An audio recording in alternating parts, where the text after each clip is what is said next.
When the James Webb Space Telescope looked further back in time than we ever have before, it was supposed to find the first frail baby galaxies.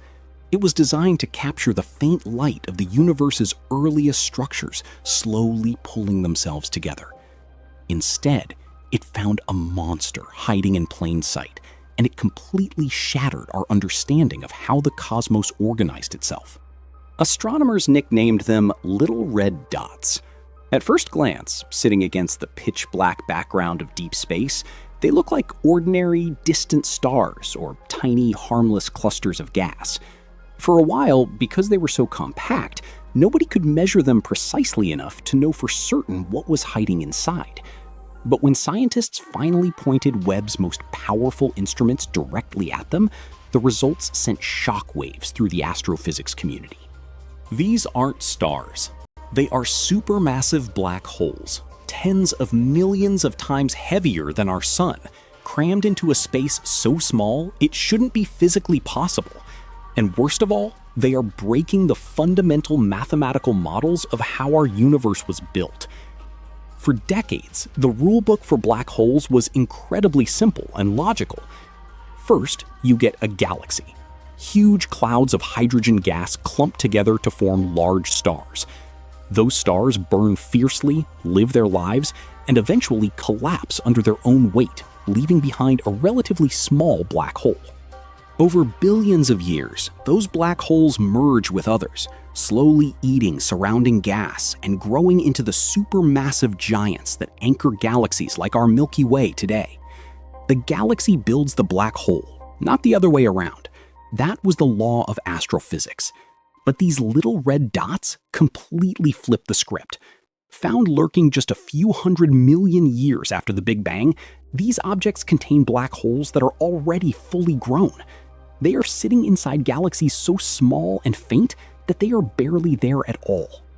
How do scientists know for certain that these are supermassive black holes and not just incredibly dense star clusters?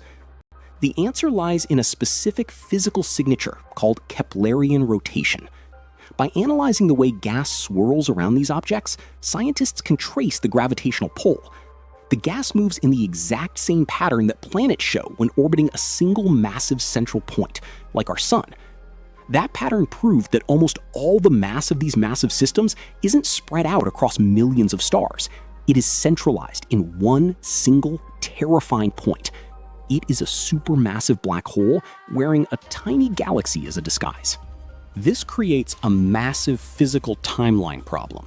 For a black hole to reach 50 million solar masses through the normal process of eating stars and merging, it needs billions of years of cosmic history. But the universe simply wasn't old enough to give it that time. When we observe these objects, the universe is less than 1 billion years old. The math simply does not work. These objects didn't grow slowly from the wreckage of dying stars. They must have formed massive from the very beginning. To explain this without breaking the laws of physics, some astronomers are proposing a radical theory called direct collapse.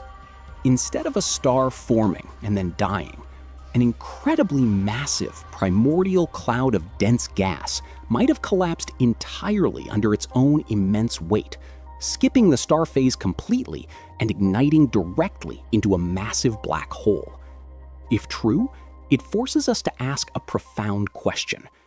Did the first massive black holes act as the physical seeds of the cosmos, pulling the earliest galaxies together with their immense gravity? Instead of the galaxy building the black hole, did the black hole build the galaxy? If that wasn't mysterious enough, there is another anomaly that scientists cannot explain. These little red dots aren't just rare accidents. They are everywhere in the infant universe. They appear again and again in Webb's deepest images, forming a massive hidden population of supergiants. But as we look slightly forward in cosmic time, roughly 1.5 billion years after the Big Bang, they mysteriously disappear. They stop showing up in the telescope's data entirely. An entire early population of supermassive black holes seems to have existed briefly, played a massive outsized role in the universe's first physical chapter, and then vanished from view almost entirely. Where did they go? Did they run out of gas to consume, falling silent and turning invisible in the dark? Did their host galaxies finally grow large enough to bury them in thick clouds of dust, hiding them from our telescopes? Or did they merge into something even more terrifying that we simply haven't detected yet? We don't currently have a complete explanation for how these objects formed so quickly, or why they vanished so suddenly. But they serve as a powerful reminder of the physical wonders of the cosmos. Every time we build a telescope capable of looking deeper into the darkness, the universe proves it still has breathtaking secrets left to uncover. If you want to dive deeper into exactly how these early black holes might have completely shaped our own Milky Way, be sure to watch the next video. Make sure to follow ScienceION, and I'll see you in the cosmos.